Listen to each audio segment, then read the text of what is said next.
And follow us on Facebook, Twitter, and Instagram. Thanks for watching. We'll see you again on Inside OC. Terrific. Well, so now, great. So we covered a lot of ground there. We covered a lot of ground. A lot left to cover. Well, and actually, one of the things I did want to ask you about a little bit was the whole Tom Tait, Kurt Pringle phenomenon. You guys were friends. There's a picture of you and your wives at the White House. Yes. I mean, you were, traveling companions, if you will. What happened? Well, yes, great friends, and he's a lobbyist, and he's had he has a government relations government relations firm, represents clients that, for example, that hotelier. That was probably the big one. So he represented that hotel. Yeah, he got $158 million. I disagreed with it. That kind Well, of. he didn't get 158, but No. million, but he got something. All right, presumably. Yeah. So that was that we just had a big disagreement on really the role of government. I think he thinks governments should be making deals like that, and I disagree. So this is where Republicans diverge sometimes, right? I mean, when you say pro-business, it can mean, helping businesses. That's not your philosophy. So pro-business, I believe, is creating a level playing field and dropping regulations so the entrepreneur can start a business and thrive, fulfill their dreams. Sometimes they refer to pro-business as writing them government checks, and that's what people call crony capitalism. Now, of course, Kurt would say he's a pragmatist, and that there are things, theory is fine and it's a good guidepost, but when you really get into the real world, sometimes you have to compromise. That's probably what he would say. I would say, in any event, giving almost, $158 million to one hotelier is hardly even a compromise. Yeah. Now, do you guys talk at all anymore? Actually, not. Okay. But that's. We mentioned Kurt. He's not on the council anymore. Yeah. But is he still involved? He's involved. Yeah. Again, he's has a governmental affairs firm, and he's very very involved.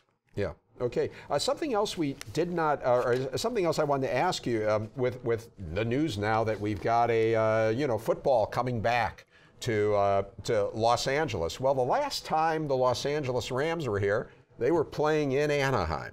Yeah. And this time, and Anaheim over the years had often been one of these cities in the search for an NFL franchise. This time, not even mentioned, just totally out of the picture. What does that say about Anaheim or the NFL or the changing dynamics? Well, I think the NFL wants a team in LA County.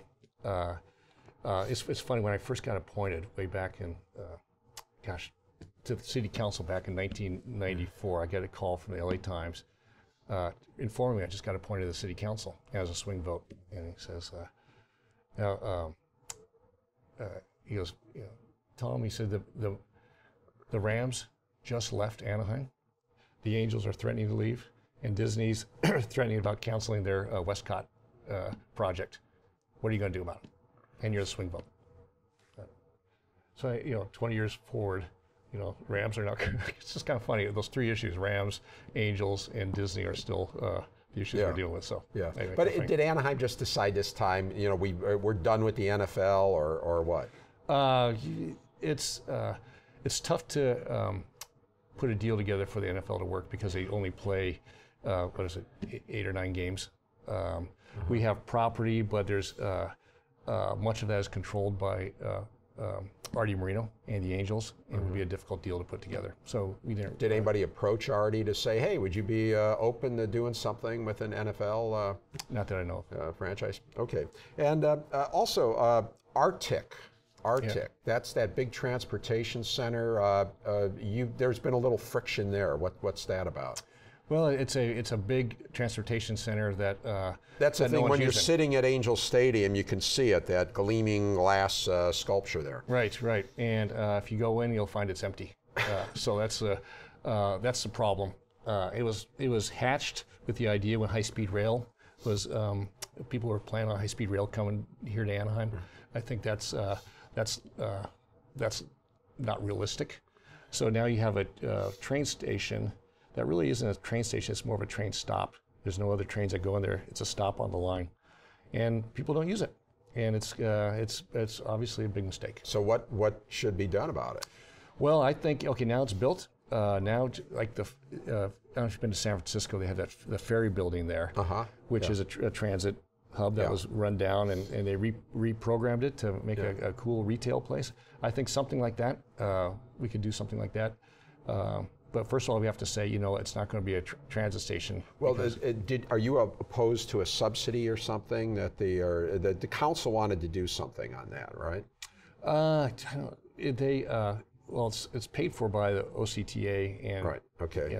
And the city pays the ongoing costs now, which is maybe $3-4 million a year.